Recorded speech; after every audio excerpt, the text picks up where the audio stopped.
In our lifetime, why do some people pass by us without knowing each other, while others become close friends and family?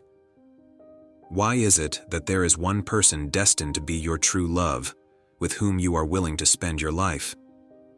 Is this purely a matter of random chance and coincidence, or is there some transcendent factor beyond human understanding at play? Let me tell a story first. 1,000 years ago, there was a young man named Wei Gu. He had lost his parents at a young age and, despite wanting to marry early, hadn't been successful. One year, he traveled to the city of Song for leisure and stayed at an inn in the southern part of the city. A friend arranged a marriage proposal for him, scheduling a meeting with the prospective bride's family in front of the Dragon Rise temple the next morning. Wei Gu was elated all night, and he arrived at the temple gates early the next day, full of anticipation. There, he noticed an old man sitting on the steps, reading a book by the moonlight, with a pouch by his side. Curiosity piqued. Wei Gu approached and admitted he couldn't make sense of the characters in the book. He asked the old man about the book's content, and the old man explained it was a book that documented marriages between men and women worldwide. Wei Gu then inquired about the item in the pouch, to which the old man replied that it was a red string used to tie the feet of married couples. He emphasized that even if a man and a woman were enemies or far apart, once the red cord was tied, it would ensure the fulfillment of their marital destiny. Wei Gu, thrilled by this encounter, asked, "I lost my parents at a young age and have been seeking marriage for over a decade without success. Today, someone has arranged a marriage proposal for me. Do you think this marriage will be successful?" The old man, however, replied, "It won't work. Your future bride is just 3 years old, and you'll have to wait until she's 17 before she can marry you. You'll need to wait for another 14 years. Wei Gu asked, "So who is my future wife, and where does she come from?" The old man replied, "She's the girl from the family that sells vegetables north of the inn." Wei Gu inquired, "Can I go and have a look?" The old man said, "The old lady often carries her while selling vegetables. Wait a moment, and I'll show her to you."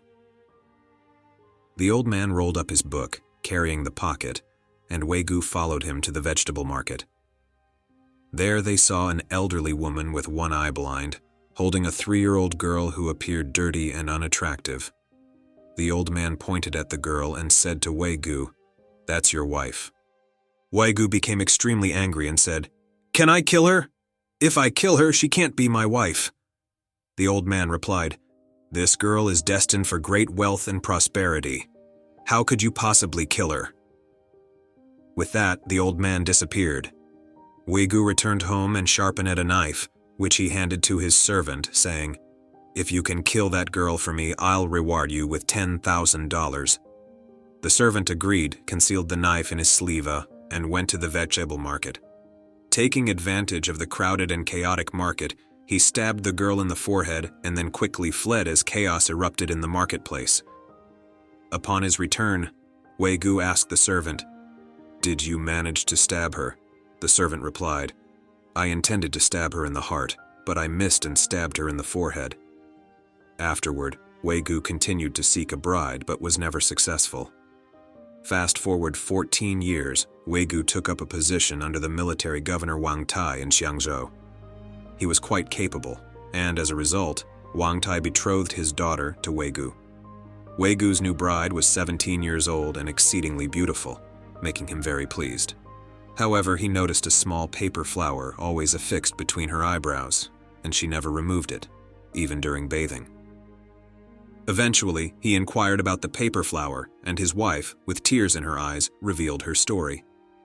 She said, "I'm actually the niece of the military governor, not his biological daughter. My father, who was the county governor of Song City, passed away during his tenure. At that time, I was just an infant. My mother and brother had also passed away. The only estate left in our family was situated in the southern part of Song City, where I lived with a nanny, struggling to make a living by selling vegetables.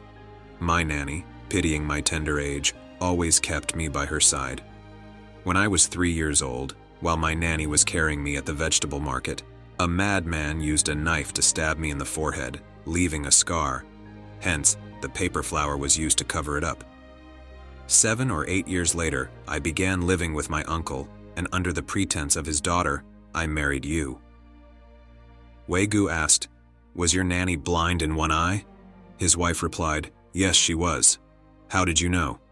Wei-gu, shocked by the information, revealed, "The person who stabbed you was sent by me." He then told the entire story to his wife. From then on, the husband and wife were more loving. So, is this red thread just a beautiful legend, or does it really exist? A research conducted at the University of Colorado Boulder suggests that this red thread is real, and it's in the form of genes. Researchers examined the genomes of 825 non-Hispanic white American couples. The results revealed that individuals tend to choose partners who share similar genetic traits with themselves. The genetic similarity between couples is higher than the genetic similarity between two randomly selected individuals from the population. The researchers believe that this outcome is partly due to people's tendency to marry individuals who live in nearby regions or belong to the same ethnicity. However, the study also revealed that people seem to be more attracted to those who share similar genetic traits. As for how people manage to find partners with similar genes within the population, Benjamin Domingue, the lead author of the study and an assistant research professor at the Institute of Behavioral Science, stated that this remains unknown. However, for researchers exploring the concept of reincarnation, finding one's partner is not a matter of human agency, as the establishment of marital relationships was preordained long before. In Buddhism, this is referred to as fate. For many in the modern world, believing in the intangible concept of fate can be challenging, as people often prefer to believe in things that their senses can perceive. However, in our lives, have you ever had this feeling? Some people we encounter briefly, and soon they become forgotten in the passage of time, while others remain intertwined with us throughout life. They might become loyal friends, formidable adversaries, or even cherished soulmates. Why do we have different relationships with different people? In recent years, a therapy known as past life regression has opened a gateway for us to better understand the concept of fate. The best-selling author of Many Lives, Many Masters, Dr. Brain Weiss, is a daring explorer in this field. In another book titled Only Love is Real, he recounts a case about fate.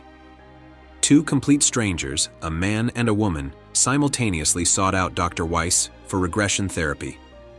During the sessions, they independently recollected a shared past life in Jerusalem 2,000 years ago, when they were a father and daughter. In that lifetime, the father endured torment at the hands of Roman soldiers and died in his daughter's arms. These two individuals crossed paths briefly at Dr. Weiss's clinic, although he couldn't disclose their past life memories due to professional ethics. However, after their therapy sessions concluded, fate worked its magic hands.